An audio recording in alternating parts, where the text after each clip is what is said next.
Scott, welcome to Locked In. Drove from Ohio. How was the ride up? Beautiful. Me and my son, Jackson, we drove like a little over 10 hours. Never been this way, and we were going to fly, but the flights were crazy. You know, a lot of layovers. So I said, hey, it's going to be a beautiful day or whatever. So we drove yesterday, but it was great. Nice and peaceful. It's so cool, this new world. Like when I was growing up, you don't drive with your dad to go do a podcast. There was none of that, you know? It's funny because I kept looking at him and he was on his phone. And I'm like, dude, I told him, I was like, dude, you know how lucky you are? Like we'd have coloring books. And then when it got dark, what do you think we do, man? Nothing, so. Yeah, all those car rides growing up, we didn't have phones. Yeah, we didn't have nothing. Like coloring DVD books. players. We had the little baby DVD players and video games. But I mean, I literally said that to him, like, dude, you were so lucky. And then the car, we rented the car, so I didn't have to put the miles on mine, but dude, the thing drives itself. What, did you get a Tesla?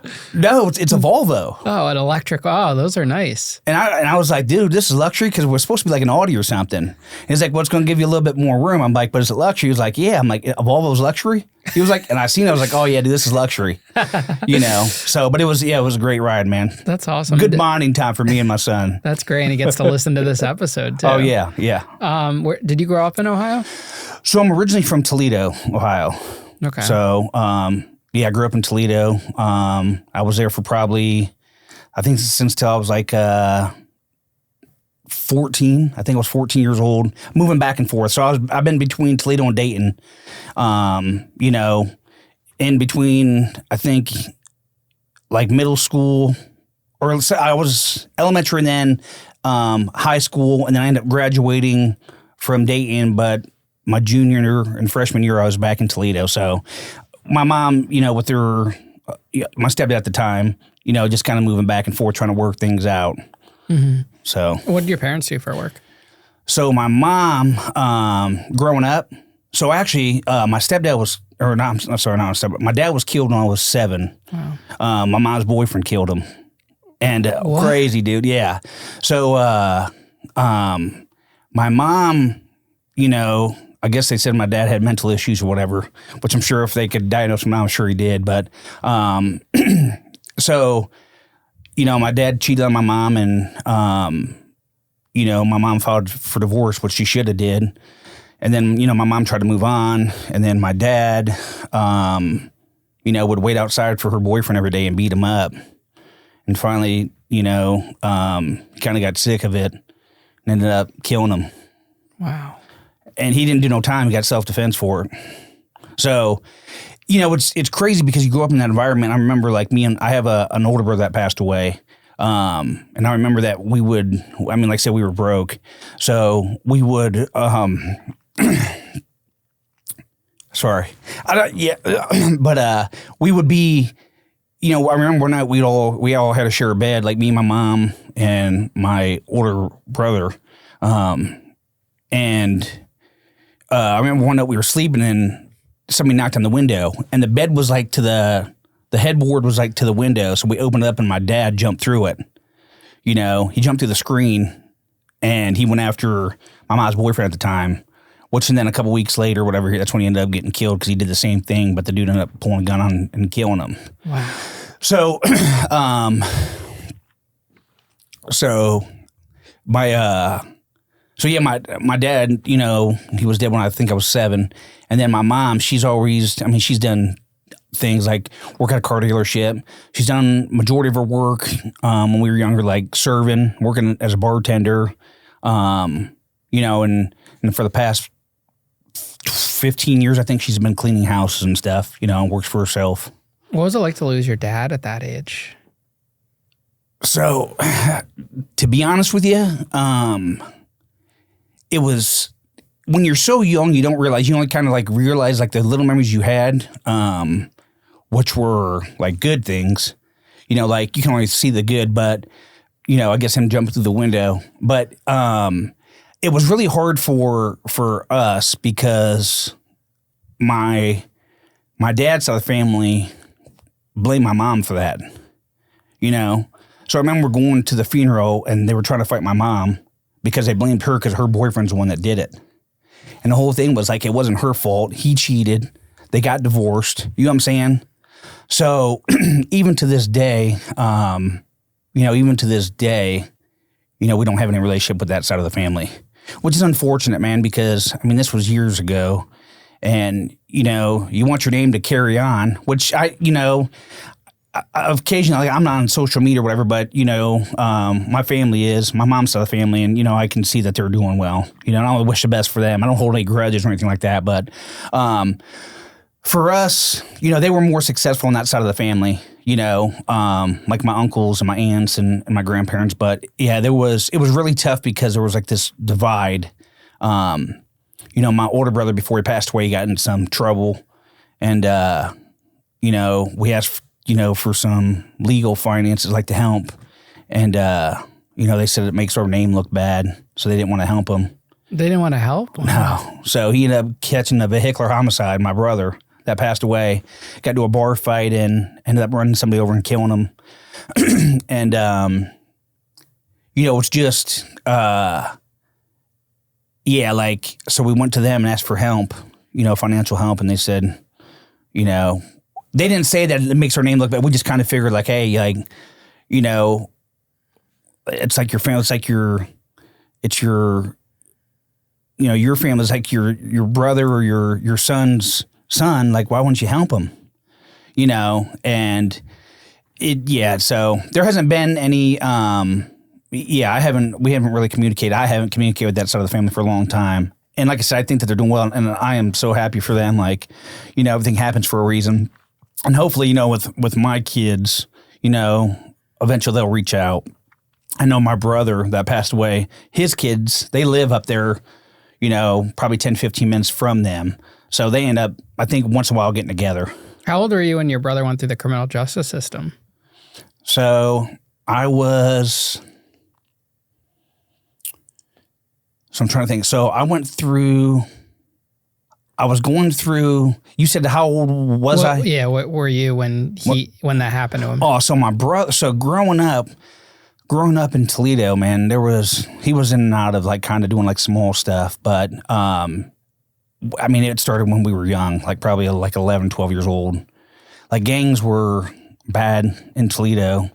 And so I'd say anywhere from like 11, 12 years old, he was doing stuff that he pulled me into it, because, I wasn't about certain things, but like if anything ever happened to him, I'm like, well, man, he asked me to be there and something happened to him and I wasn't there for him, So I'd say we're real young, but I said he'd probably called his like first like misdemeanor assault or something, probably like when he was like 18 or 19.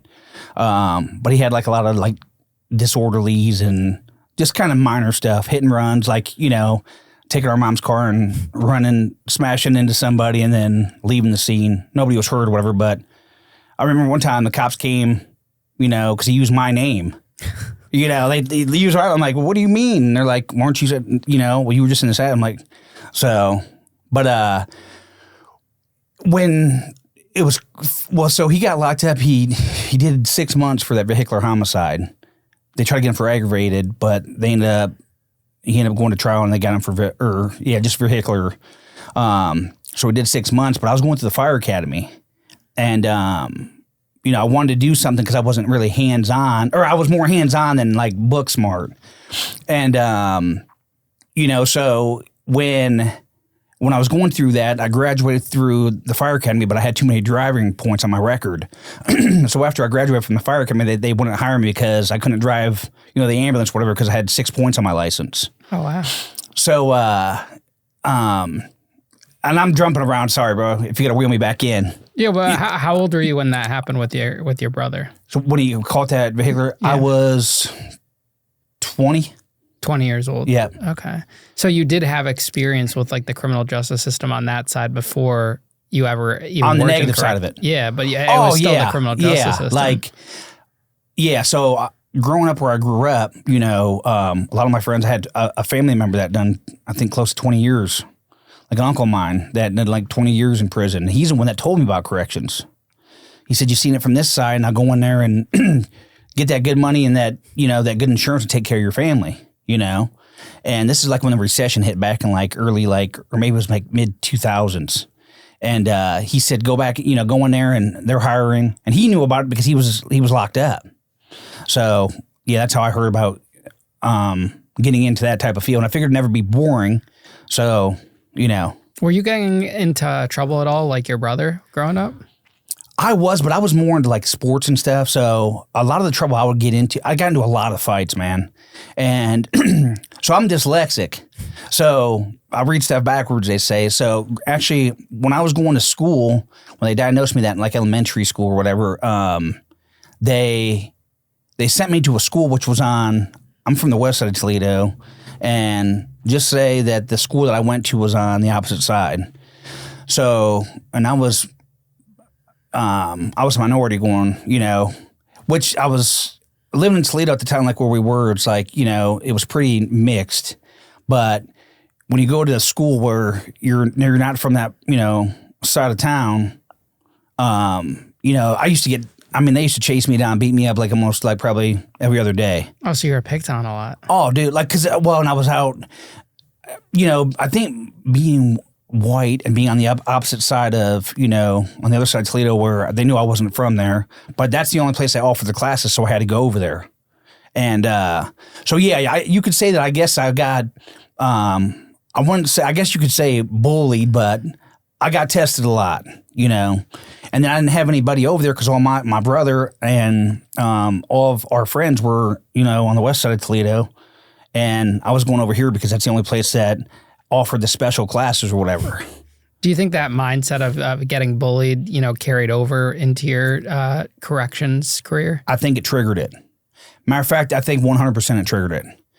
So growing up, you don't think, like in your environment, it is what it is. If you're fighting or getting picked on or whatever every day, it's just like your mentality, this is what it is, and then when you grow up, you look back like, But I think for me, my brother was a year older and, stealing like car radios and, stuff like that. Like I would be with them and our friends, like, the first time we ever stole a car radio, I was probably like 12 or 13 years old. And so things like that, it was, I guess I was part of it, but I wasn't. You know what I'm saying? I was more like the watch out guy. So do you end up graduating high school? Yeah. You graduated high school? So I graduated. Yep. So I graduated high school. Don't go to college and go straight to the fire? Or? Yep. So I graduated high school and then I didn't go to college because I knew I probably wouldn't do good, being dyslexic. I don't want to get beat up. No, I'm just kidding. Do you wish you went to college now, looking back on it? Certain aspects I do. Like certain aspects, like I know a lot of millionaires, right, that didn't go to college. But for certain fields, I wish that if I would have known what I know now, like I'm in the construction business now, I'm a project manager.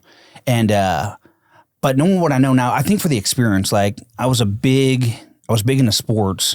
And I'm not saying that I could have played college ball or anything like that, but where I'm from, like my mom worked 2 or 3 jobs her whole life. And she would come to the games, but I never had anybody tell me like, hey man, like if you go and you're good and you play, like you can go and get a scholarship and, So for stuff like that, I didn't know, like I didn't know that was a thing. So you kind of just go day by day. And I mean, sports was my passion. I played all the way through high school. I played a couple years of semi-pro or whatever. But it was, if I could, I wish I could have, maybe for the sports aspect of it, if I could have just got maybe a shot or, maybe just that, but I think it was just so far from the way that I grew up that college was even a thought. Why the fire department? Just because it was hands-on. And I'm not big on heights at all. And it was funny because I'm like, if somebody's in a burning building, your adrenaline, you got that fight or flight mode. Well, I know if something's happening, you're going to get up that ladder and, and you're going to save somebody because somebody's up there. Well, for corrections, it was like the same thing. What I learned down in the future, and just kind of give an example, like, I was a training officer, but they said that I can teach you how to do your job and turn keys, but I can't teach you to, if you see somebody getting stabbed in the neck, that you're going to go and help them. That's in your, it's not, So it was like the same thing for the fire academy. That's why I went through that, because I figured that, That would be a good career where it's hands-on. Where I would succeed because the majority of it was hands-on, I thought at the time. Did you have any family in law enforcement, first responders, anything like that? No. Wow. So you just went solo dolo out there. Yeah. Interesting. Yeah. So you get kicked out of or you don't make it to the fire academy. No, so I graduated, man. It was like I was really proud, and like I felt like I did something. And the thing is it was really crazy because they put that ladder up like 100 feet over the parking lot, dude. Like the first day, and I'm like, oh man, like I thought I was gonna have a heart attack, dude. And people are like, oh, I can't wait to get up it. And I'm like, well, this is the first day. And, man, I'm like, Lord, please, man, like, help me. And all of a sudden it started lightning. So they had to bring it down. So only a few people went up there. So I end up going and graduating and ended up doing it. But it was the worst time in the world because every day you thought about it. Well, I didn't have to do it again all the way up until you graduate. So that whole time I'm thinking about it every day, and it's just weighing on my anxiety.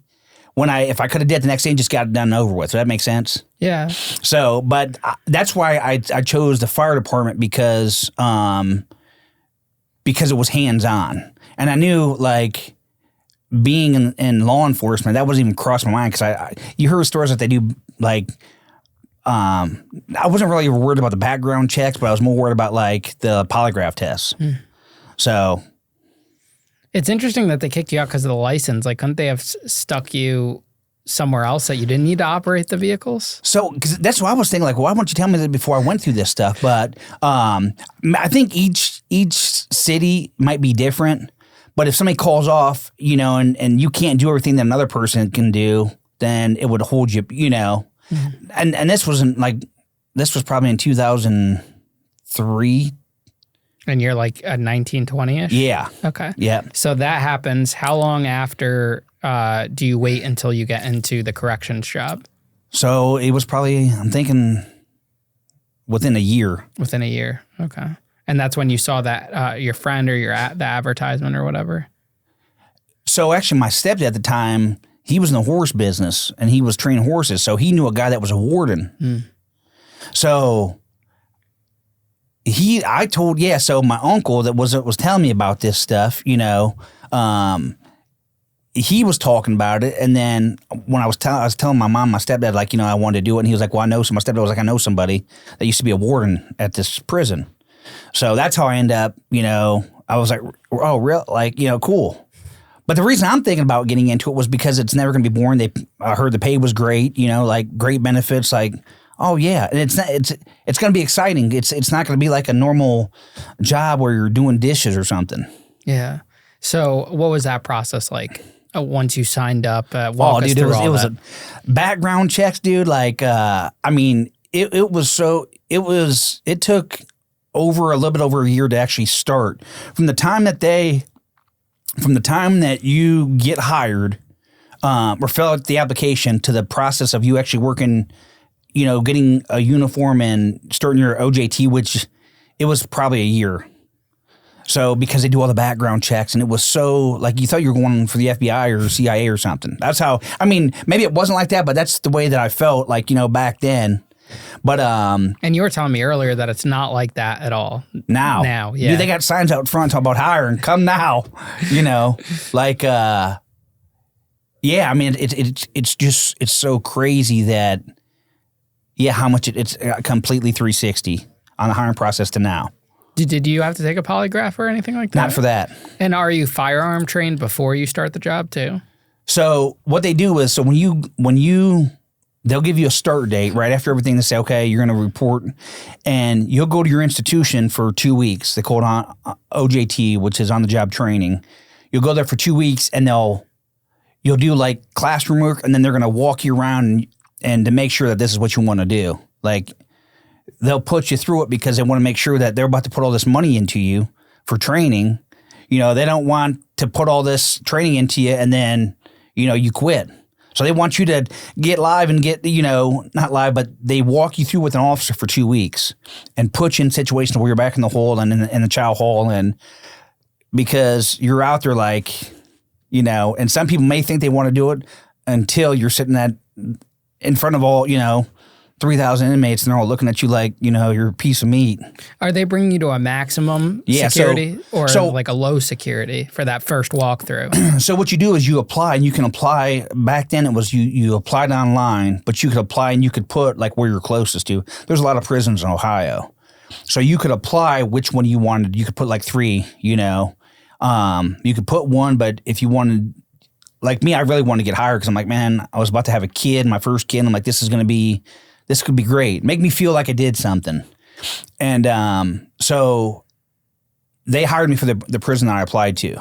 So it happened to be a close max prison, which it's low security too. Like we have like a camp, where you have people like, misdemeanor stuff. You had a camp over there where people that were getting knocked down, that were getting ready to go home, or they've been locked up forever, that they would send them over to the camp. So we had level 4 inmates, and then we had minimal inmates. But we were close, so we were the disciplinary camp. We got all the riffraff that didn't behave at other institutions. No, you were just saying you applied wanting to get the job to feel like it was a sense of accomplishment to have something. Do you feel like if you didn't have that childhood trauma between losing your dad and getting picked on and everything that, and maybe not even getting into the fire department, then, you wouldn't have picked that career? No, because I didn't realize till you get into that environment, like growing up and being around my brother that would get into a lot of trouble. Like, he's the type of dude that like look for fights and just look. I never wanted to be in that stuff. I was kind of like scared, because I'm like, dude, you don't even know. But I always had to be with him because I never wanted anything to happen to him. Like, let me give you an example. Like, he used to throw these parties, man. My mom would be at work, and I remember one day I just got off football practice, and I'm sitting on my love seat, like I'm sitting here, like looking just like it's crazy because the front door's over there. And dude, like he has like 40 people just start walking to the house, and they all got red on. Like, and I'm like, dude, what are you doing? And he's like, I'm about to throw a party downstairs. I'm like, dude, what are you dumb? Like, you don't even know these dudes. And my uncle at the time, which is my mom's brother, he was like the father figure, you know what I'm saying? And he's a Marine, and he was an alcoholic or whatever, which, he was real tough on us, but I give a lot of credit to the man I am today because of how tough he was on us, But we would get in trouble at school, and they would call him. We had like a dean that was black. And he's like, oh, I'm just going to call your uncle, man. And let him sort. And they're like, oh, my uncle, like, hey, I'll see when y'all get home, But my brother would throw these parties, man, and he wasn't even thinking about the consequences. I'm like, dude, if our uncle comes home, dude, we're going to get. So I remember they were walking through, and I grabbed a gun out of the closet and just put it under the seat, like under the love seat where I was sitting. And me and my brother kind of were arguing a little bit, like, dude, what you're just letting these people, you don't even know these people. And I got a call. Somebody called me and said that I think my mom was coming home or something, so I told him. So they all left. I'm like, dude, you got to get them out of here. So they all rushed out of the house, man. And like 20, 30 minutes later, my brother comes running back, and I hear sirens. And I'm like, and he goes downstairs in the basement, and he's like, hi. And I'm like, dude, what are you doing? He's like, dude, we just left. When we left, there was some dude that was walking with his kid's sister from the video store, and they ended up busting this 40 bottle over his head, man. And I'm like, dude, why didn't you, like, you didn't do anything? He was like, dude, I said something, but like, they turned on me, And it was just at that time, like, thinking, like, dude, like, how dumb are you? Like, you just had these people, a brother and sister were just walking from the video store, you know what I'm saying? And they just busted a beer bottle over this dude's head for no reason, so a lot of the situations, I think that as a kid, I was like kind of scared, like I don't want to be in them. My mom was in a lot of abusive relationships. There was like a lot of violence, I guess, growing up. Mm-hmm. So, yeah, so there was like a lot of, so I guess going all that negativity, you try to get as far away from it as you can, which I guess kind of sounded funny when you were working corrections. Yeah, it almost like it kind of like attracted you to it. Like, and maybe it did, because I was just in my head, I'm thinking like, well, it's never going to be boring. And I'm going to be good at it because I'm not going to judge people, You know what I'm saying? Like, I'm going to go in there and I'm going to treat these people like normal people because, like my uncle said, I was living that side of the world. You know what I'm saying? Like, I was out here in the streets and like, you know, so, I mean, my mom used to give plasma for us to eat, you know, so it was like struggling and doing what you had to do to survive. And so I knew I wasn't going to go in there and be better than anybody, you know, but it was funny because people used to ask me, hey, Officer Nagle, like, why are you even here doing this? And I'm like, oh, because on the street I'm a piece of crap, but in here, dude, I'm on top of my game. You know, you ain't got to try hard to be, you know, and I would just joke around with him or whatever. But I think that's, I was just looking for a good opportunity because I wanted to do something that mattered. And I'm not saying corrections was going to make it matter, but working for the state of Ohio, making good money and having insurance was huge. You know, because I never had that, I don't think. You know, not knocking, you know, my mom did an amazing job. You know, she raised us by, you know, herself. And she did the best that she could do. But I never had that. Like I said, even in sports, I never had anybody tell me like, hey, man, if you really put into this, man, you can go to college and, you know. So it was still like, I didn't realize I think it triggered something in me. When you were in that training facility doing the walkthrough, was there any moment where you're like, ah, shit, why did I sign up for this? So, no, because you were feeling like you got so you're in there and people are looking at you and they're trying to scare you off, I think, you know. And in the beginning, no, when I first got in there, I didn't think that. You know, they used to have these scared straight things. And they made my brother go to them, like when we were younger. Like he got in trouble, like when and I remember I was scared to death, like, and he was in there laughing. Like, and this was in Lucas County Jail in Toledo. And, dude, he was laughing. I'm thinking like, I mean, these dudes were talking, they're getting ready to go to like, you know, actually the penitentiary. They're just waiting to get rode out from county to penitentiary. Like, and they were on the 6th floor and dude, these dudes are talking crazy. Talking about going up, you know, in this dude with long hair. And my brother's laughing like, yeah, what? And I'm like, dude, if I get a ticket, I'm going here. You know, like my mentality was a lot different than his, you know. And so I think that you know, going in that environment, I knew kind of what it was going to be, but I was looking more like, man, I want to provide a good living for my family. Mm-hmm. So once you graduate, make it through, where do they send you first? So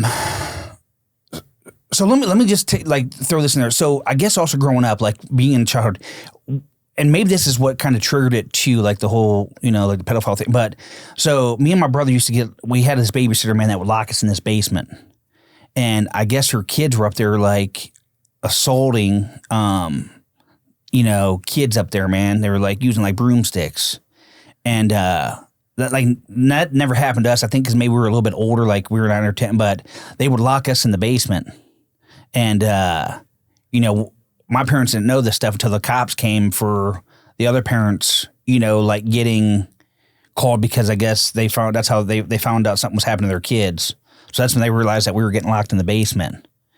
So I think that maybe as you think about this stuff, and I don't know, but maybe that was trauma that you didn't think about. And I remember that they used to, the babysitter would throw us like olive loaf sandwiches, bro, down in the basement.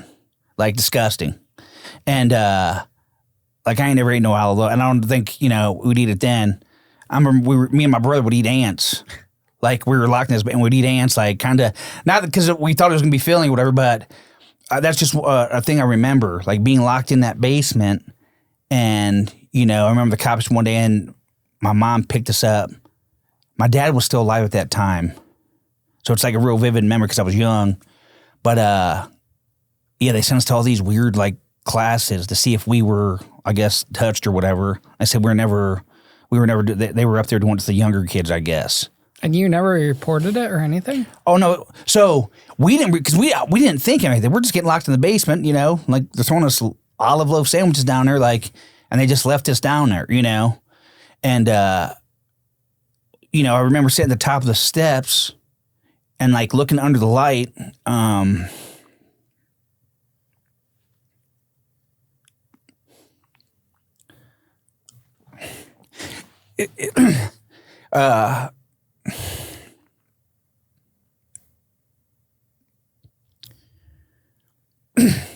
Sorry. But I don't know if that had something to do with like, you know, the I guess where my mental state was years later. Mm-hmm. That makes sense. But yeah, I just remember getting locked in that basement and that stuff, and then looking under the door, like where you could see like the light or whatever. But yeah.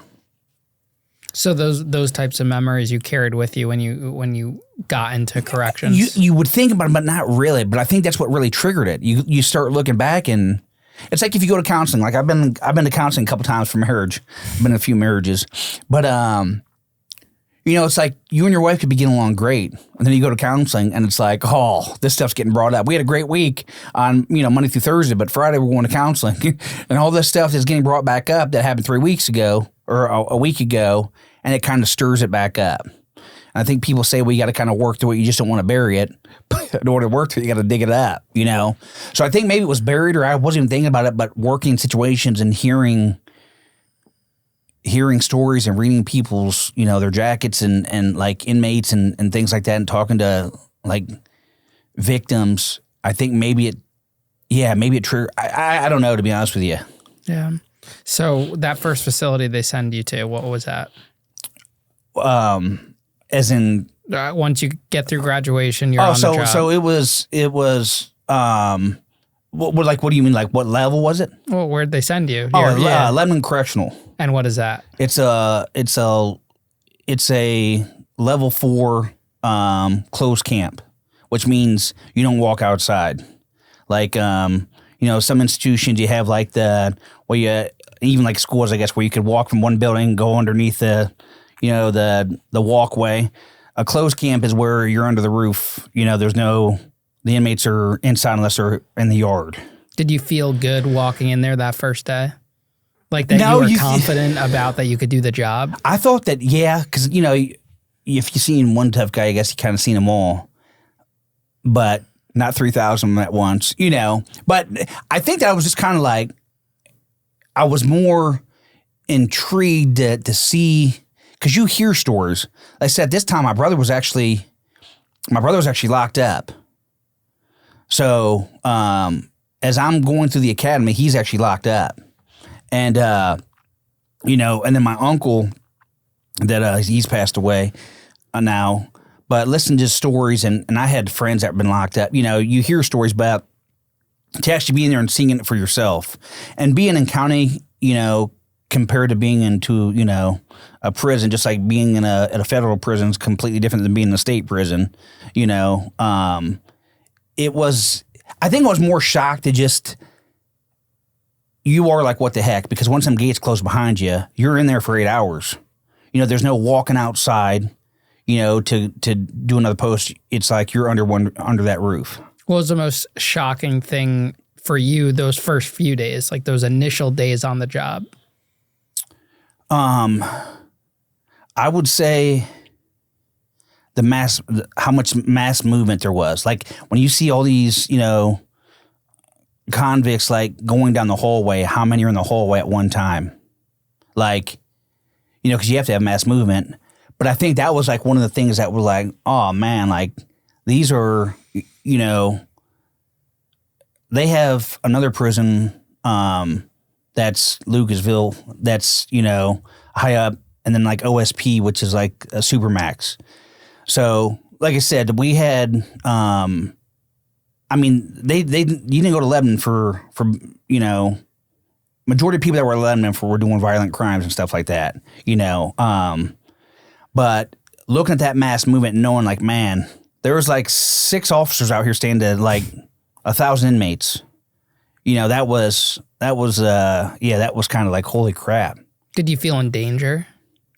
You don't feel maybe not in danger, but kind of like, you know, uneasy. I think that, you know, I said maybe I would say like this. I felt like, well, the only reason we go home is because they let us. Because there's nothing you can do. Like, you know, in a situation like that, whether it's 10 on 1, you know, like the ratio from corrections officers to you know, inmates, whatever it was, I mean, ridiculous. I think it was like 30 or 40 to 1, you know. But yeah, you can definitely feel like certain situations where like you could be in danger, you know. Were there a lot of other young officers fresh out of the academy with you? Yeah. So let me tell you like this. So I guess the process to get, so when you go to, like, they'll have other officers with you. And yeah, there was a lot of young officers there that are, you know, just naive, dude. And that are from, like, you know, these little suburban towns where they're not used to diversity, and, you know what I'm saying? Like, and they didn't understand. I remember one dude was like, oh man, I hope they riot. And I'm like, what are you talking? He was like, dude, I need the extra, like, the overtime. And this kid's like 19, like, I mean, just a young dude that just has no clue about life, you know? And they said that, you know, when we were going through the academy, they said if you're going to Lebanon, you know, anything we train here at this facility, throw it out the window because it's completely different, you know? Like, we would carry PRs, which are like the sticks. Yeah. And mace, and like a lot of institutions didn't carry those. But because we were, you know, the level that we were in the disciplinary camp, you know, we carried stuff like that. And it was just a lot different because you're dealing with a different type of inmate. Did you get to talk to some of those new, you know, coworkers about what their motivation was for joining corrections? Yeah. The money. It was all about money, across dude. The board? That's what all like, yeah. Wow. And like I said, moving from Toledo to like the Dayton area, like I lived in a nicer area in you know, the Dayton area, like suburbs of Dayton. So a lot of these people, like, you know, not saying all, but like the younger ones that are sticking out that you're asking, like, yeah, these younger dudes were. So yeah, there was younger dudes that had no idea that were from like suburbs, you know, the suburbs, and that's what they were thinking about. Like, you know, you could tell they didn't have to worry about paying their bills or whatever. But then you also had dudes that like were, you know, that needed the money. So do you think that's a flaw in the criminal justice system? What? That you have a bunch of these young officers joining not because they're there to help people, it's just as a job and income and another day? I think that... Because I feel like a firefighter or a police officer will join the force, most of them, because they want to help people. You know, it's funny you say that, because this is the one thing I thought. You would think it'd be like a brotherhood. Especially in there, like, dude, I could lose my life. Like, you could lose your life, you know? And it was now, let me tell you, dude, there were some amazing officers in there, dude. Supervisors, like, I'm talking about, you know, some amazing, really good people that you knew that had your back, you know? But there was others that would freeze up, and you'd have an inmate come, like, look out for, you know? But I think that it's hard to prepare somebody for that. And the whole thing is, if you come into something, if you start a job and you're automatically getting yelled at, because you're on probation for a year, right? And if you want to make that probation, it's like you got to they could get rid of you for just the way you look, you know? And there's insecurity definitely in corrections, you know what I'm saying, where people don't run nothing at home, so they come in there and they put that badge on, and it's just like, you know, well, I run stuff here, so this is what I'm going to do, you know? But I think that when you go in there, you're already looked upon. Dude, I'll never forget it. I had this officer, man. He told me, he was like, oh, yeah, I heard about you. They put me in his block. And he said, oh, yeah, I heard about you. I'm like, oh, yeah? What'd you hear? He was like, that you're scared. And I'm like, oh, really? And these people don't know. They used to tell you, like, and this is me just saying, like, I think there's other things that you could do to help correctional officers, like, to succeed instead of turning people against each other. But it's like they look down on you until they told me you had to prove yourself, you know? And I'm like, you want me to prove myself? Like what? Like get into it with that's why they wanted you to fight with an inmate or get into it with an inmate. Until you prove I'm like, what? So you want me to, once I roll around, I know I got 30 other officers, that's going to me proving myself? You know, like, give me a break, dude. You know, like, I'm not one of these dudes that, you know, but this officer that he's been there forever, that's what he said. He was like, oh yeah, I heard you're scared. I'm like, yeah, that's why they put me with your old butt in this merit block, you know, to make sure that I'm safe. You know, it's just a mentality of people look down on you until you, and I'm like, dude, you don't even know. Like, this is your life. And I told somebody this one time, you know, a supervisor of mine. I said, you've got two things of water, right? And this is the way I look at it in corrections. Now, being a corrections officer, man, for people that do it, dude, it's a tough job, man. If you think about it, you're the police in there, right? And you are getting manipulated and people are testing you. And if you don't do something, like, you might as well quit because your days are going to be long. So if you go in there and an officer looks at you, or, you know, a supervisor looks at you like, oh, you ain't going to make it. Well, what would make anybody want to stay? You're already dealing. If you don't respect me and I work with you, you think that these other people are going to respect me? No. And a lot of that, I think, happens. You get like a supervisor that will come in and point you out or put you out there and say, hey, look, you're, you know, kind of like down talk you. And once the inmates see them doing that, dude, you're getting no respect, you know? So I think that, now not everybody, like, dude, there were some really good officers there that, you know, on the job training officers that would really help and want people to, you know, it's just like anything. You know, if you get one bad cop, that doesn't mean they're all bad, you know? And I think that in that environment, you would have thought that it was like the brotherhood, but it's not. People will tell on people to get motivated or to get promoted, you know? And I think that turns a lot of people off, you know? Now, we hear a lot of stories from inmates about how a new inmate would get tested by other inmates in prison. I think a lot of people don't realize that inmates will also test a new officer on the job. Oh, dude. What was your first experience getting tested? So I remember, you know, like the first time I ever got into, like, I had a conversation. I don't even think I was even training yet. Like, I was just on the job training. Like, I wasn't even running a post yet.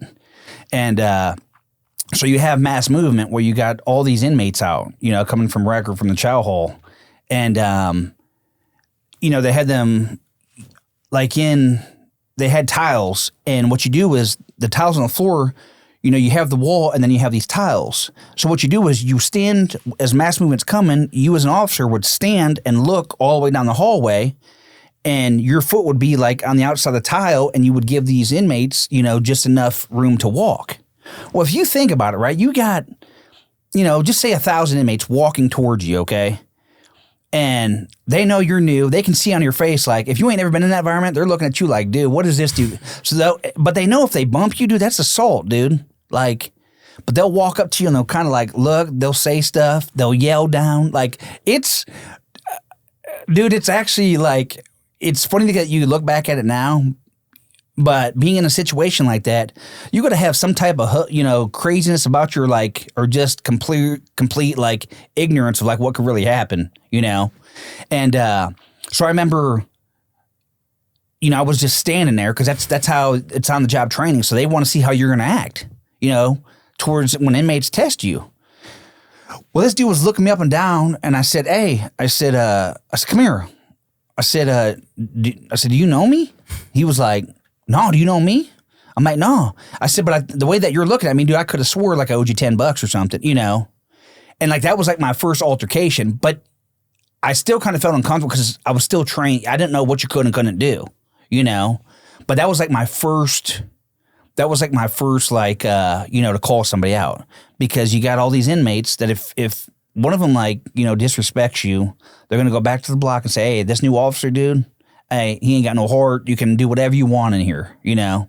So if you let that happen one time, you might as well quit, you know? So that was my first interaction. And then go figure, at, you know, probably 2 years in, he ended up being an inmate that, you know, was a porter for me, which, you know, worked for me. And, you know, I guess as much as you could trust him to make sure that stuff was getting, whether he was running the phones or whatever, you know, that he would take care of that stuff. How long did it take for inmates to respect you and you know, look up to you in a way? So one of the first, so back then when at that time they could, if they would do like a freeze count. So you have 250 inmates to each block and you have 2 officers, okay? So you have 3 ranges, and what they could do is they would freeze you. Like if your block is off the hook, if you got inmates running around, it's like unsafe, you know, so you're supposed to maintain that block. So one room one level, floor, whatever, one range would have the day room. So if the second range has the day room, the first range and the third range aren't supposed to be out of their cells unless they're, going to take a shower or be on the phone. But besides that, if you're not signed up on that list to be on there, you need to be in your cell. Well, you couldn't lock them in their cells because they said it was inhumane. So you had to have them have their doors at 4 inches, right? Now it's 100 degrees. You got guys that are down, that are in the day room that are supposed to be down there, but then you guys sneaking down, that ain't even supposed to be down there. So I remember, they would come around, or like they'd have like a supervisor, lieutenant, or a captain would come in there and say freeze, and they'd have a whole bunch of COs with them, and they would tell everybody to freeze, and they would count how many people were out of place. Well, they could fine you and take money from your check.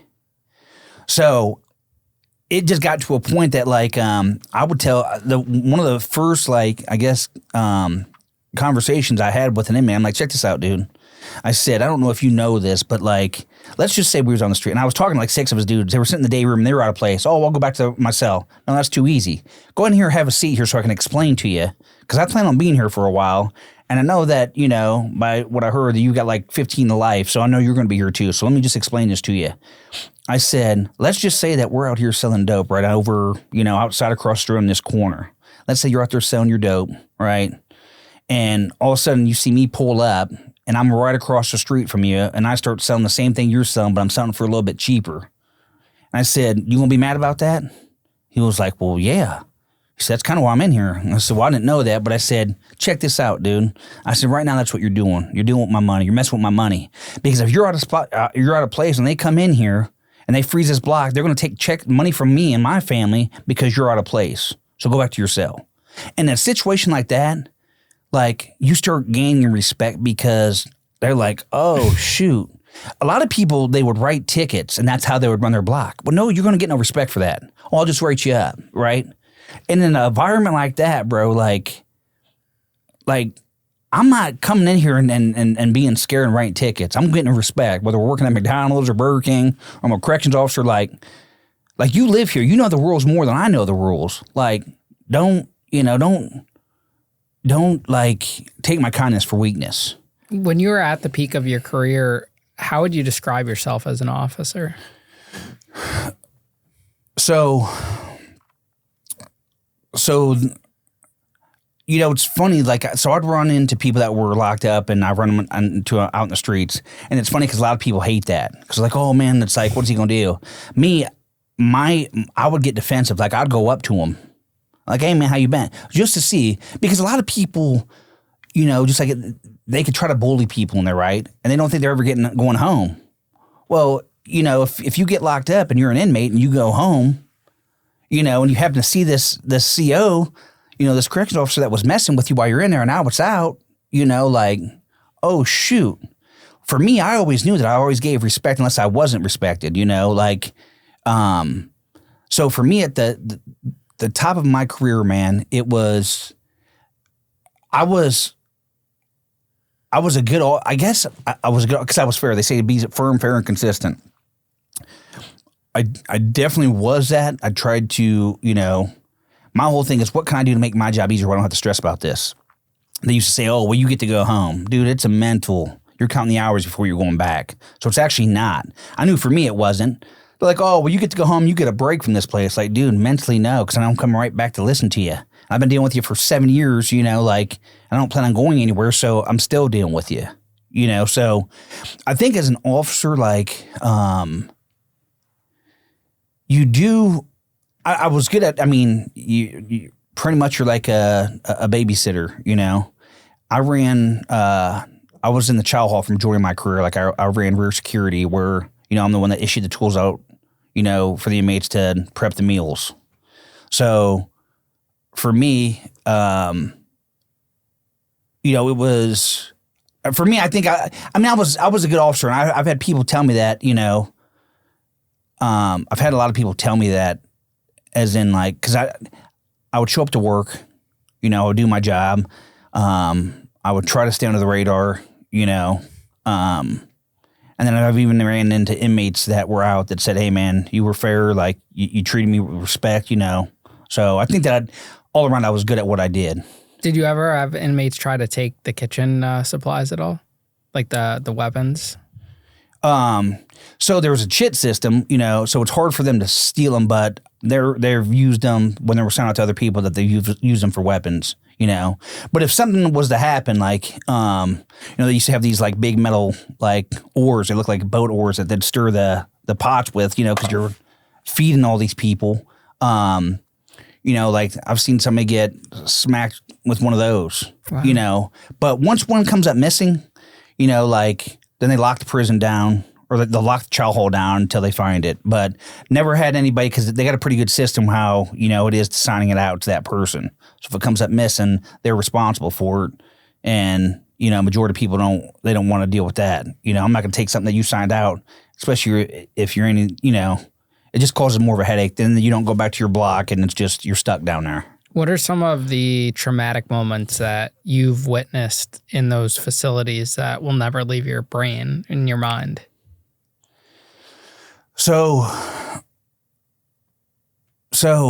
I would say that I've seen, which when you say traumatic, like I've seen people get stabbed, I've seen people hanging, dead, I think that, to be honest with you, like that stuff doesn't bother me. Not saying that it doesn't bother me, but I'm like, I think the most traumatic thing to me, man, was looking at people that were in there for raping and killing kids and hear them talk, brag about it, and having no remorse. I think that's probably the most traumatic thing that I think actually completely, it cost me marriages. It's cost me peace. I would say dealing with people that you go in there and you see people's files when you're shaking their cells down. People that are making like kids, like they would make like stuff their pillows and make like little dolls out of their pillow, like jerking off to Toys R Us commercials and like, things like that where you see pictures of like kids with their hips broke from getting raped. And, it's crazy because you like out here in the world, like people that are doing life, they're like extinct. Like they're, people ain't never going to see a lot of these people again, but you see them every day, right? And it's like you sit back and you think like, dang, like, I used to tell these people, and it used to traumatize me because I would sit in here and think like, let's say, because I worked in the chow hall, right? Majority, and this is like the things like my daily struggles, is if you're a child molester, right, and you're like a dude that, like a hood dude, right, and you have a job that's got to get done, who would you rather do the work, right? Because usually these pedophiles are people that had good jobs, right? They weren't they weren't out here robbing and stealing. They were preying on people, so they were normal people looking in the streets. So for me, it was a struggle every day because I worked the chow hall, and I would look at my roster and I would see that, hey, I got a new person coming to the kitchen, and you could tell pretty much what they look like what they were in for when they walked through the doors. Hey, that's not fair because that's what people did to me. Oh, so what, they thought that's what you were? Yeah. So you were one of those people that thought I was that too? I would have never thought that that's what you would have been just because you're young. You know what I'm saying? I'm talking about older white men. Like that is the label, older white men. Yeah. And dude, it messed me up so bad that when I would drop my kids off to my father-in-law at the time, dude, I would leave and dude, I would break down in my car and start crying like because I was picturing this dude trapping my kids in like the basement or something. And not that he would ever do anything, but you deal with that. Like there was so much of that, like their own like family members raping them and touching them. These parents are just letting their kids go to some dude's house that's 40 years old and their kids are like 10. Like what are you doing? So for me, I think that, I guess when you like the traumatic stuff, like for me personally, like when I knew that somebody raped 25 kids and he walks by me and says, hey, how you doing today, Officer Nagle? And I would say something like, fantastic, like something like, sarcastic.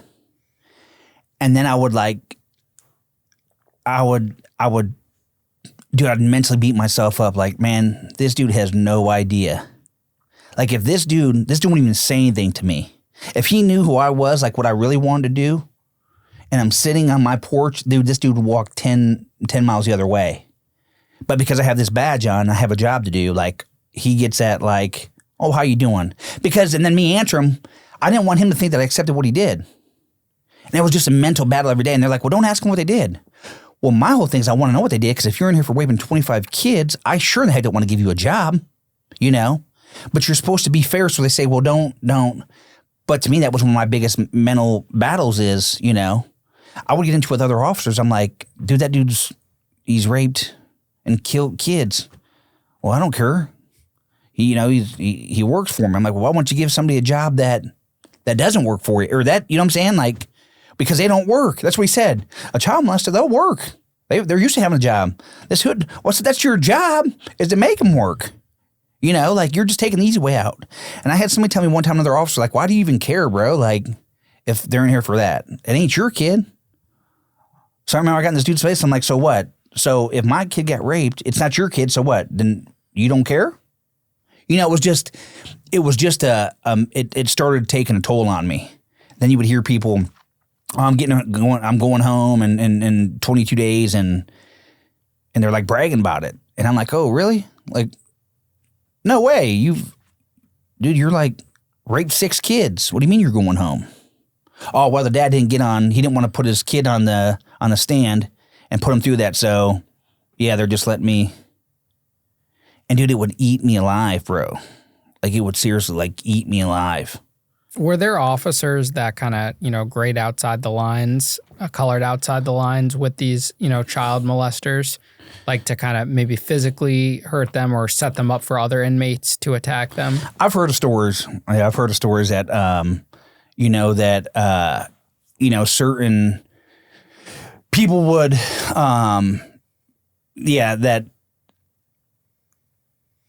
so there's stories that I heard that there was an officer that would pull, he would ask this child molester what he did, and he would say, like for instance, when they came in, I would ask them, say, hey, how long you doing? And they'd say 20 years. Well, by looking at you, I know you didn't kill nobody.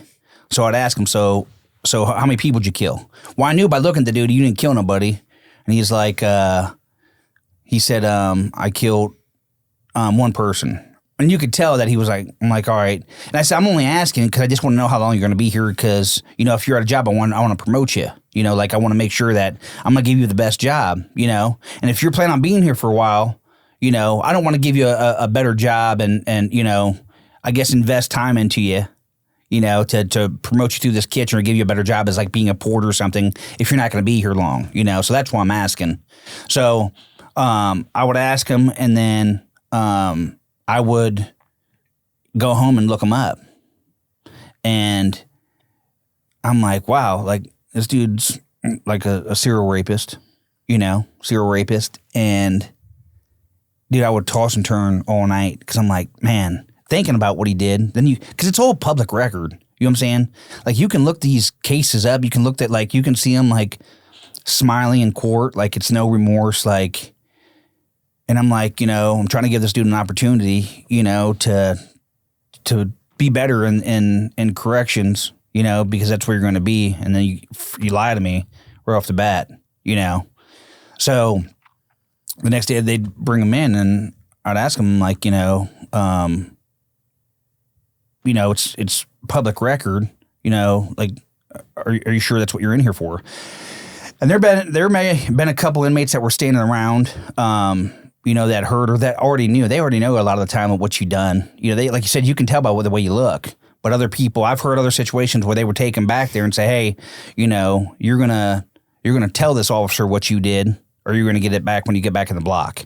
Does that make sense? Mm-hmm. So you hear stuff like that. You hear about there's only a few stories that you hear about people like that,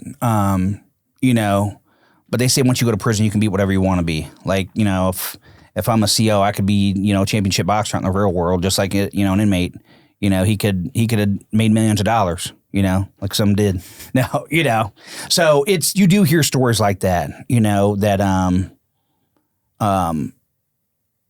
but a lot of, to be honest with you, the state protects a lot of people. You know, I've heard a situation where an officer would have other inmates say, "Hey, I'll give you, you know, extra time on the phone, or I'll give you, you know, an extra tray or whatever, you know, if you press this dude." And you know, got to a point, I guess, where they were charging these inmates with hate crimes. You know, which was mind blowing. Like, you sit back and think about it, like, what? So I was kind of in a situation where, you know, I was on stress leave, and I had Ohio State Patrol showed up at my door, and they read me my rights, and I didn't even realize I was at home with my kids or whatever. But they read me my rights, and I'm like, and I didn't, 2 and 2 didn't come together, like just 2 random dudes pull up in ties, and you know, they showed their badges or whatever and said, "We're such and such, you know, can we come in?" So I was like, "Yeah, sure."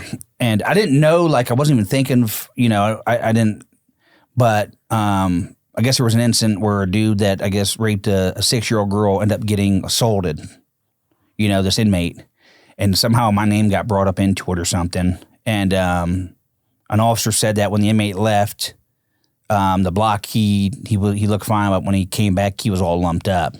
Now, I'm sitting here thinking, like, well, like, you know, like an officer, because it was crazy because they played like kind of good cop, bad cop, and I'm like, they read my rights, you know, as soon as I came in, I'm like, you know, if I was worried about anything, I sure in the heck ain't gonna let you come in. You know what I'm saying? Yeah. And if you read my rights, I'm thinking that, you know, but I didn't even hear all the story yet, you know, so I'm thinking, well, I wasn't worried about it because I knew it wasn't me, you know.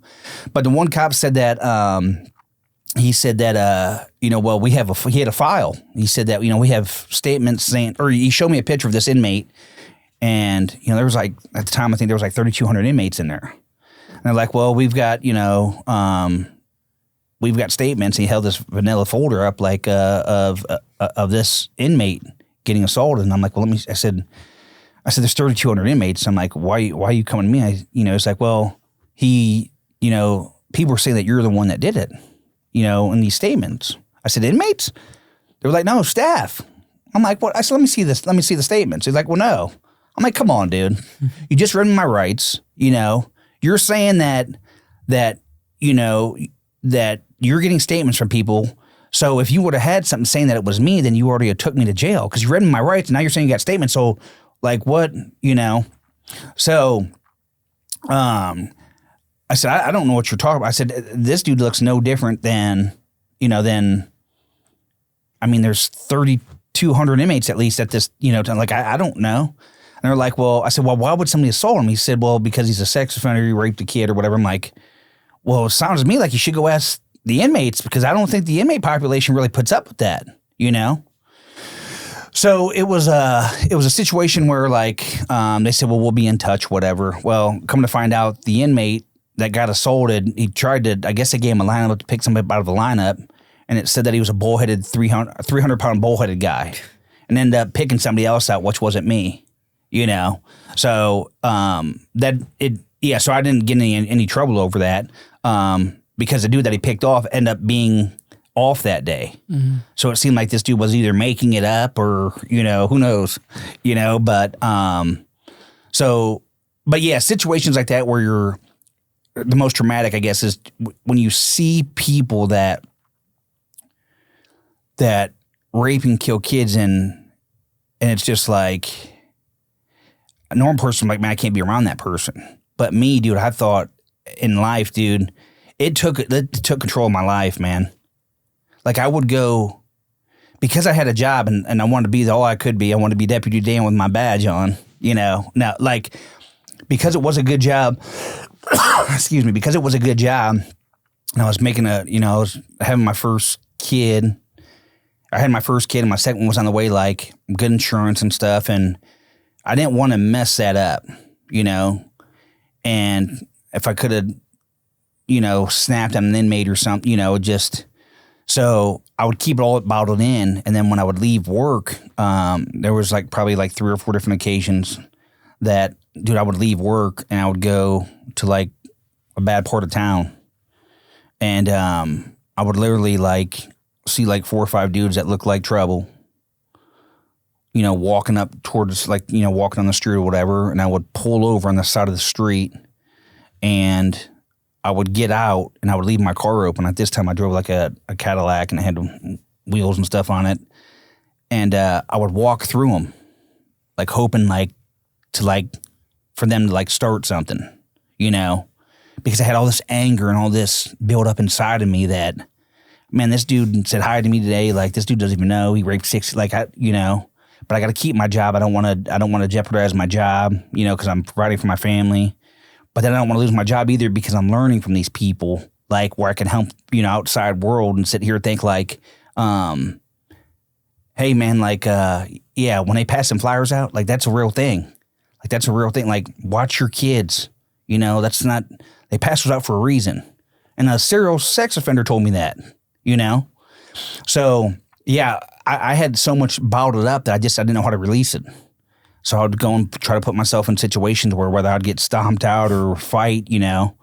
And luckily for me, it never happened where anybody ever like tried to, you know, test me but yeah, it was, I think for that stuff, you know, and even with you bring that stuff home, you have all this anger and stuff built up. You bring it home, you take it out on your wife and your kids, and yeah, I would definitely say it cost me my first marriage. Was there an outlet for you to talk to someone? Like, rather than handle it by going to try to start a fight outside of the prison, was there someone you could have talked to inside? No. And what about your coworkers? Are they experiencing similar things, or no one's voicing it? Nobody's voicing it at the time. And I think that's one of the things that, like, you know, when it comes to like this platform like this, man, like, you know, I used to have a teacher that used to say when I was in Toledo, like, hey, let's put the cops out of business. By meaning like, let's just stop all the crime and we'll put all the cops, you know. If you think about that, that was a pretty good theory. You know, like if there's no crime, you know, there would be no work for cops to even have cops. And it was far-fetched, but that was one thing that stuck with me for a long time. That makes, you know, everybody complains about the cops and stuff, right? Well, hey, let's put them out of business. Let's just start over here in this neighborhood or this suburb or whatever, and like, let's just, so they don't even have to have them, right? So in there, it's like, you know, you're always going to have crime. So it is a good job, to be honest with you. Like, I know working for the state of Ohio, man, like, they pay well. You know, and the insurance is great. Like, at the time that I was there, you know, like, to me, to be young and to do a career like that, it was good. Now, you can make your job whatever you want to make it. I ended up becoming like an OJT officer, which was on-the-job training officer. And like I said, you can train people how to do the job, but you can't train them to have that fight or flight mode in them, you know? And, you know, kind of a funny story, like, so when you go through the academy and you do your 2 weeks, then they send you to Columbus, which is like where the main academy was at the time. So you got all these new officers and you're going through, it's like, I think it was like 4 months, like this academy. So that's what it was. So they make you go to the 2 weeks at your facility that you're working. Make sure you don't quit that, hey, this is what I want to do. And then they send you off for like 4 months, 2 months, something, but they send you off. But they know that they're putting all this money and this time into you. They don't want you to go do that and then get on a job and not have no experience of being in that facility and say, no, this ain't for me. So I remember, dude, like where we were staying, it was like an old part of the jail where they had all these corrections officers that would stay. And I had one dude come up to me, and this dude was like I used to call him Cowboy. Like, this dude was like, I mean, hillbilly dude, right? And he asked me, he was like, hey man, can you blow 1,500 inmates? And I'm like, what, dude? Like, I don't even know this dude. I'm like, you're coming up to me, like, all these people are around, like, we're in this correctional facility, right? And I'm sitting here thinking like, oh, like, we're gonna start this already? And dude, I got mad as heck, dude. I'm like, and he's like an older dude, and he's like, hey man, like, chill out. I'm like, dude, you don't talk to me like, for real? Like, I don't play on that gay stuff, dude. And he was like, oh man, no, relax. He was like, I'm not saying you're gay. He said, I just want to make sure if they take over the prison, I can do my half, but I can't do yours. Like kind of like made it like funny, like, geez, oh, Pete, dude, this is what I'm getting into. But, it was like you had some officers in there, man, that, I mean, when you put a uniform and you tell somebody, man, like, I'm going to work at this prison, they're like, dude, that's a good talking piece, right? I mean, it's because it's like, dude, it's a different world. I mean, it is a complete, the rules are different, man. The rules are different. The Wild Wild West. Dude, it's crazy. And they used to call it like gladiator school back like where I was. And my whole thing was, everybody was tough in there. And I used to say, well, I remember one time I walked back to this bathroom, like in the chow hall, they had a bathroom. And dude, they steal everything, dude. Toilet paper, light bulbs. Like you couldn't have anything out, dude. They're stealing it. And I remember that I walked back to do my round or whatever, you have to do your rounds. And dude, there was like 40 people in this back bathroom. And as I start coming back there, everybody starts running. I'm like, no, don't leave. And there's two inmates back there fighting. And I'm like, look, dude, don't stop because of me. I'm like, you both talk about how tough you are. Like, I want to see. And, like I had an inmate, and I was just kidding, but I had an inmate who was like, man, don't let them fight, dude. He was like, don't let them fight because one of them is going to end up getting killed, and they're going to say that you sat back and watched.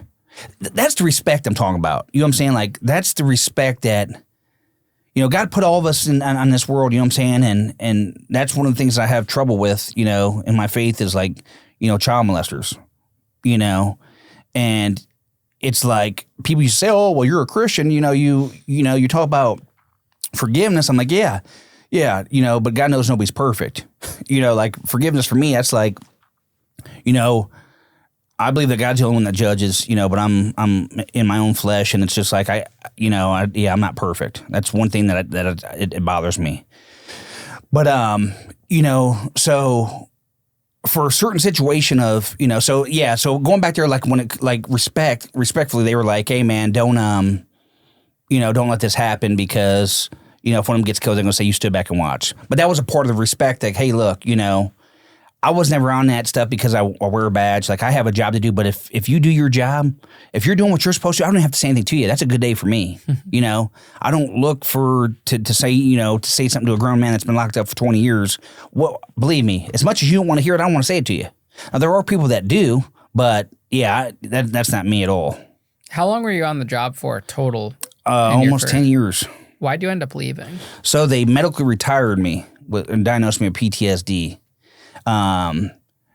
It got to a point that like my mental, I think was, I think my supervisors knew that, I guess the way that I was talking about certain things about how like, they knew that I was unstable, and I was already on stress leave twice, and I think a lot of it is, being in that, like I said, I worked at chow hall for the majority of my career.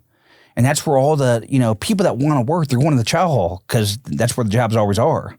When the majority of the people want to work are, a lot of, to me personally, like, in my career, a lot of, child molesters were going to go, sexual offenders, we're going to go work because they want to work.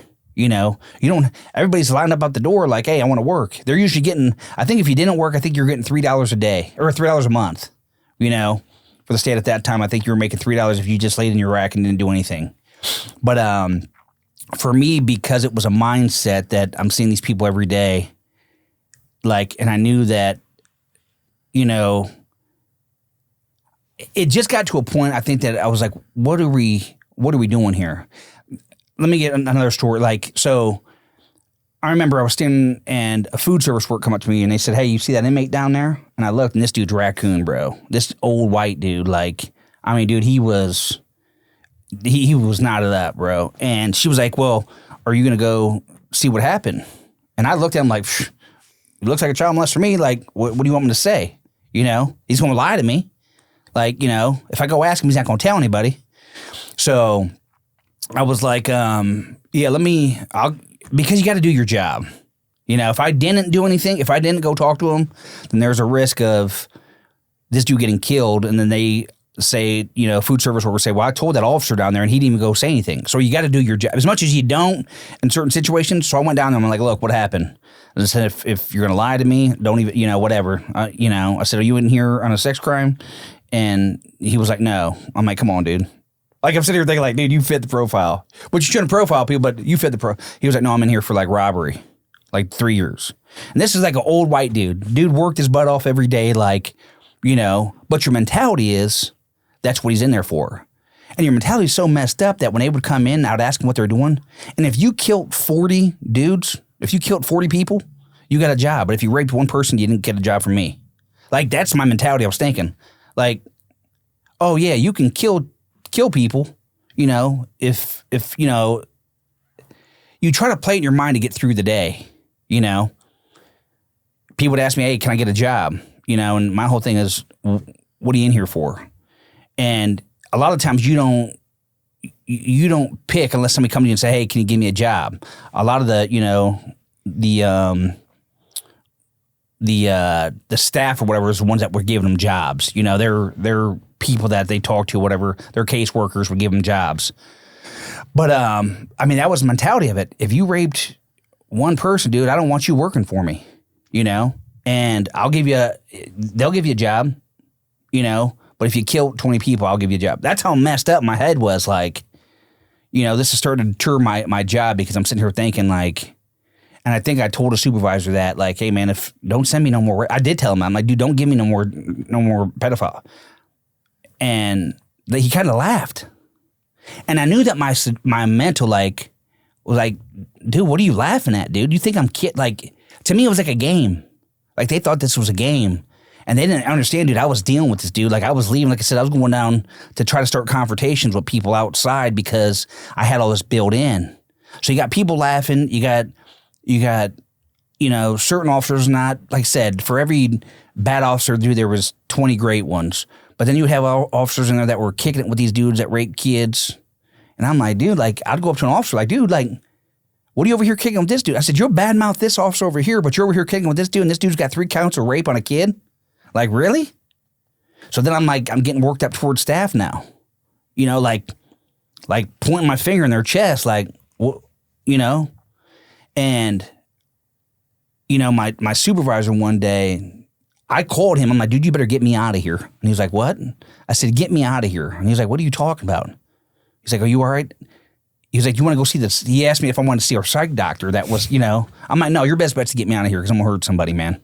Yeah, go on. I said, I'm not talking about a name. I'm talking about you. Get me out of because you got these dudes in here. Dude, I was crying. Like, dude, I was messed up. Like, I just hit my limit. And, dude, he walked me out. He was like, dude, just take the day off. And, you asked me if there are people that in there you can talk to. No. Because I'm going to be honest with you, a lot of people, either they were really good at hiding it or they didn't see it the way I did. And you didn't have anybody. No, but dude, you can't talk to people. Like, you try to understand and tell people like what you deal with and try to fight that. Nobody understands that. When people see, dude, like, I mean, think about that. If you knew a dude and you seen pictures of this kid that was raped, a baby that, at like just say 9 months and their hips were broke and you see this dude every day. And then you think, man, that's like, and I know I'm kind of jumping around. Dude, I was so messed up. Dude, I would get pulled over from the cops. And, dude, I would try to start a conversation with the cops. I'm like, you're pulling me over for what, speeding? I'm like, I said, go back and tell your cop buddies in the locker room that you did a great job today. You got me for a speeding ticket. I said, do you know what I deal with? Like I'm some, like, arrogant, I'm like, I'm dealing with people that are raping and killing kids. And you're out here giving speeding tickets, Like, just my mentality was so messed up. It was like, I don't know why it was like that, but dude, it messed me up, dude. My family was, scared to death. I remember my brother asked me, hey, can I take my son that's out there now? He's a big kid now, but he said, hey, can I take him over to the store? And, the store was only probably like 4 or 5 houses down. And I said, you willing to lose your life over protecting him? And he kind of laughed like, no. I said, dude, no, seriously. And to this day, he told somebody that story like, dude, like, I really think that in my head, like, it was just, I want to let my kids play out in the yard. because I was so overprotective. You know, I was on stress leave, and this neighbor kid, man, I heard somebody yelling, and it sounded like two adults, but it was just the same dude yelling at his kid how stupid he was because he put his shoes on wrong and grabbing him up. And I was like, oh, I'm going to get this dude. Like, I'm going to get this dude. And he lived right across, and he was just walking his kid to school. And I'm putting my shoes on, right? And I'm like, oh, I'm going to show this dude. Like, this is how messed up I was. That's why they had me on stress leave, because I'm like, I'm about to go nuts. So I'm putting my shoes on, and I'm waiting. I keep looking at the door for this dude to come back. And I'm like, you know, and I think by the grace of God, dude, like, he went somewhere else. He never came home at that moment, you know. I'd be at, back then, like a video store, like a Blockbuster or something, and a dad was all tatted up, and he was talking crazy to his kids. And I'm just minding my own business, but it's just like a trigger. Like, I snap, like, hey, why don't you talk to me like that? You know? So I went from being feared, like, being, like, I guess, kind of scared and timid as a kid, to being in that environment where you're challenged, dude, and you got to be that dude. Because if you're not, you might as well quit. So now, after all these years, it's like you feel that people challenge you. Like, I feel like I'm people where it's always like, you know, somebody's always trying to get something over on you. If an inmate's trying to talk to you and be nice to you, it's like, oh, because they got something going on, they're just trying to distract you from something that's going on over here. And that was my mentality. Like, that's, you know, but, yeah. I told my one supervisor, man, before, like, one of the last days, that before they put me on the process, that I had to go through all this medical, you know, the examinations before the state retired me. I told an officer one day, he was a lieutenant. I said, let me tell you something, dude. I said, you come in here, and I said, you think that you're something. I said, but let me tell you, because you got, you know, you're a lieutenant. And I said, whether you're a lieutenant, captain, whether you're a CO or a nurse or whatever, I said, you got two things of water, man. You got water over here that you drink out of and you take a bath in. And then you got water over here that people are, you know, spitting in and, you know, whatever, you know, that you can't drink this water because it's polluted, whatever, you can. I said, we're over this water over here. And I said, nobody really cares, right, about us. Because even when them cops read my rights and stuff, they said that you guys are just, that's what they told me. Like, you guys are bullies in there. Like, you guys ain't real law enforcement. I'm like, where'd that come from? You know? And I said, well, I understand how you feel because you're out here and it's easy for you to, you know, you're over here reading my rights and saying that this dude that raped a 6-year-old girl got assaulted, got slapped around, I guess, right? And you're in here reading me like I did something like, you know, that, like, try to kill this dude or whatever, you know, because you said that he got slapped around a little bit. I said, like, to me, that makes no sense. I said, and I think that that's why you try to pin it on somebody, because I said, you don't have anything because it wasn't me, but I'm like, but it's easy for you to say that, you know, but you don't understand what people deal with in there, you know. So, but I told that officer, I'm like, so it doesn't really matter. You're the lieutenant over something that really people don't care about. You know, in a lot of sense, a lot of people, like, not saying that people, like, say I had a lot of family members that were locked up, and not saying that people don't care, but some people are menace to society, bro, you know, that are bad people, you know. I know people that were in there for protecting their kid, and they killed people for people hurting their kids. Now, to me, here's an extra tray. You want a job? Here's a job, you know. People mess up, and I knew that stuff like that could happen. And my supervisor tried to write me up one day. There was a guy that was working back in the chow hall, and we do count, right? Where count's a big thing. If you don't come out for count, you know, then they lock everything down and make sure nobody escaped. Well, this inmate was deaf. And he actually, dude, he was locked up forever. Like, he was doing life. He wasn't ever going home.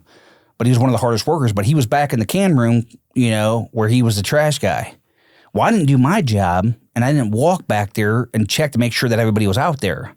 So when they did count, he came out, like, you know, late. It was like 3 or 4 minutes late. So they pulled him with the captain's office, and they were about to put this dude in the hole. I'm like, well, hold on a second. I'm like, it's not his fault. you know? And when I walked out, my captain at the time walked me out. He said, man, don't you ever do that again. I'm like, what? He said, don't ever stick up for them. I'm like, dude, check this out. I said, this job isn't going to dictate my character. I was wrong because I didn't go back there. You know what I'm saying? But I said, I'm supposed to follow somebody like you, right? You're supposed to be a leader, and you want me to change my character because of a badge or of a job, you know? So I think a lot of it, too, is just the mentality, because I've had people like that. They don't know what – these people that I worked with, you know, they didn't understand how I got a lot of respect. And it was because you give it. They thought I had somebody saying, oh, what are you bringing them, dope? Like, no, it's called – you give people respect. Now, I've been disrespected, you know, and it's just like I've heard officers go back there and say, hey, you know, we just go back here in this closet back here in this chemical closet and we just work it out, you know. And I heard stories that, you know, you wouldn't hit people in the face. You just go to the body and, you know, a lot of people, you're dealing with grown men, you know. So the whole thing is how are you going to get your respect?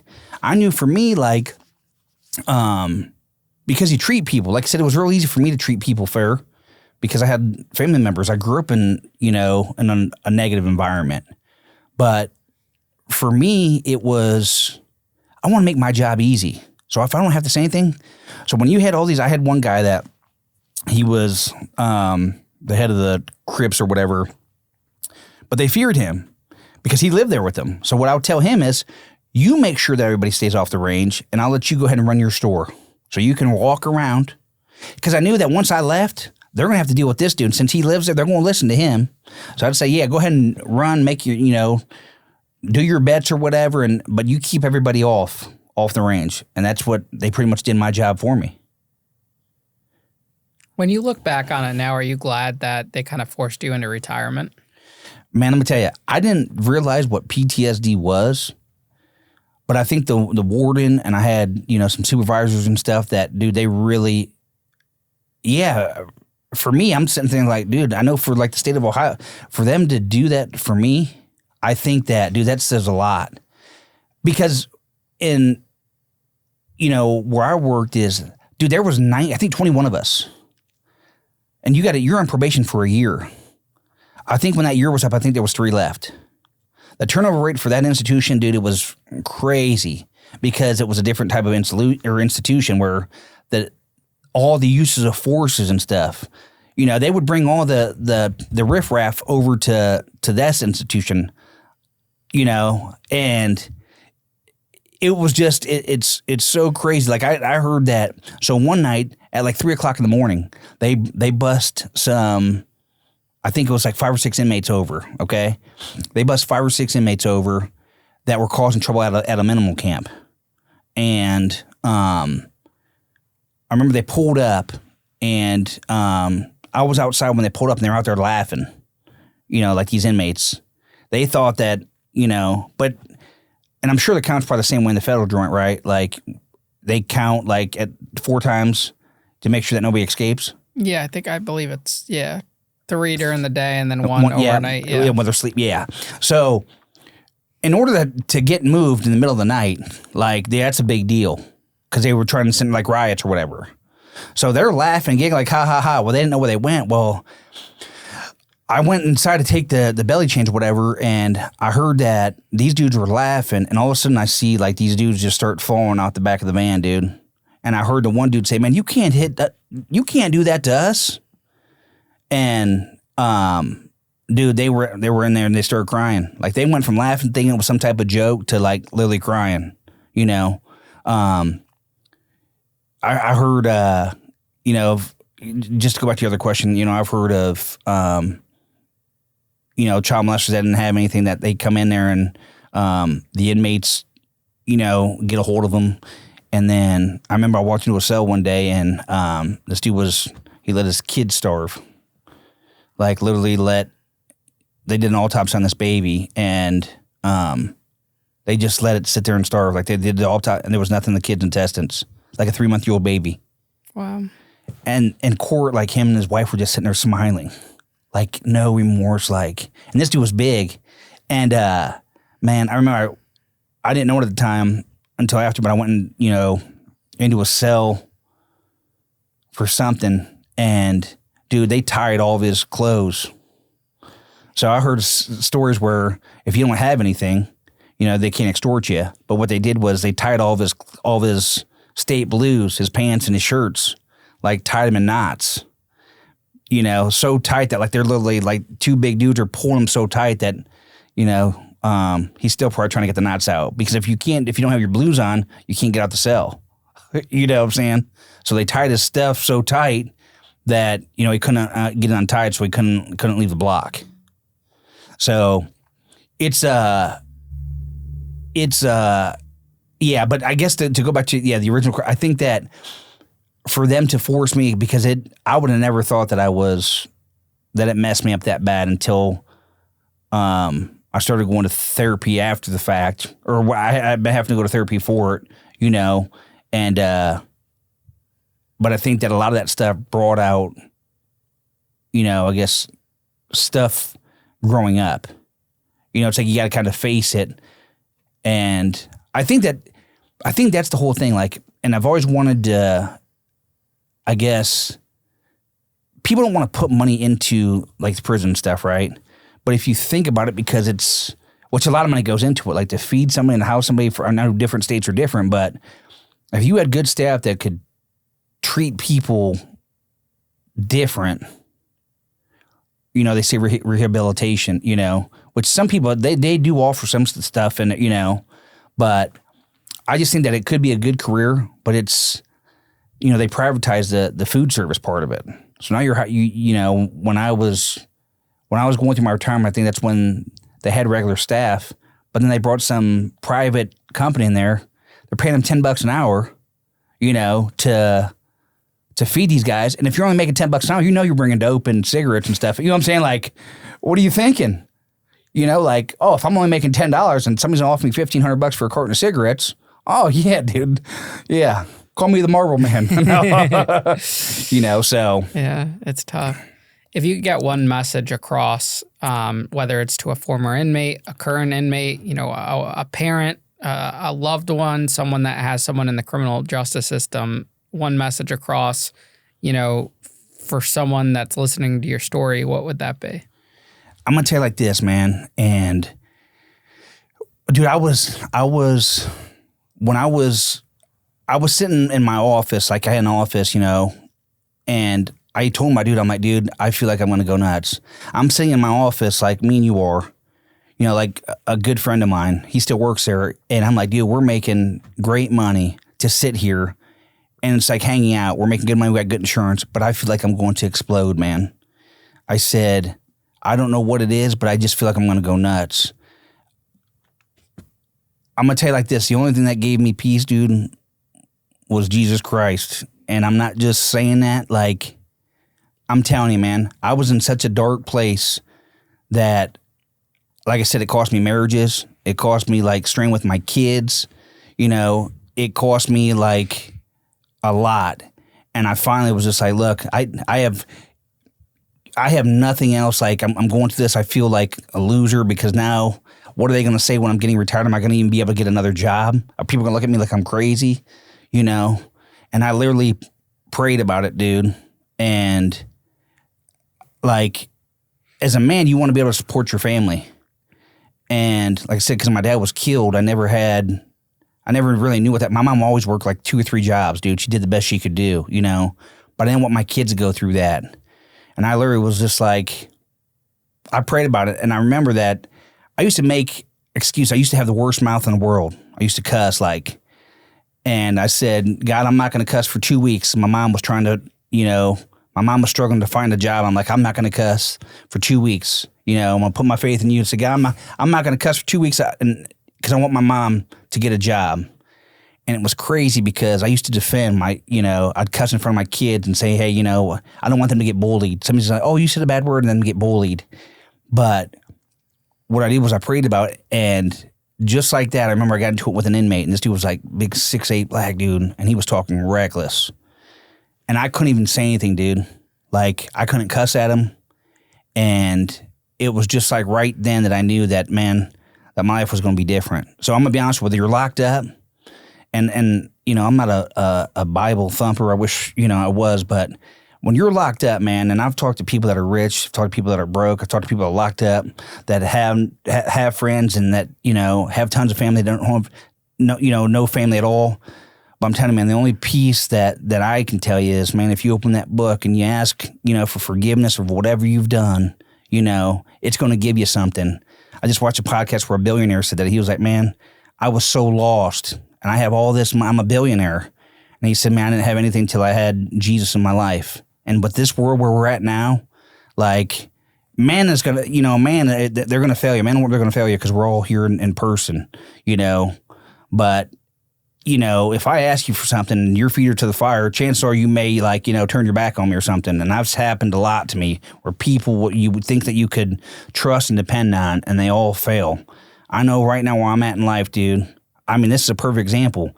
Dude, I prayed about having a platform, not for me, you know what I'm saying, but to talk about, you know, the story about PTSD and just about mental issues and, you know, the prison system and my story, but to talk about how God changed my life. So that's the main thing I'll take. If you don't listen to a word I say, man, turn your life to Jesus. And in this messed up world that we live in now, he is a one person in life that can give you peace for sure. So, Scott, thank you so much, man, for sitting down with me today and coming on the show and traveling from Ohio. It was a pleasure to sit and talk with you. And, you know, I wish you the best with everything you got going on. I appreciate it, brother. Thank you so much.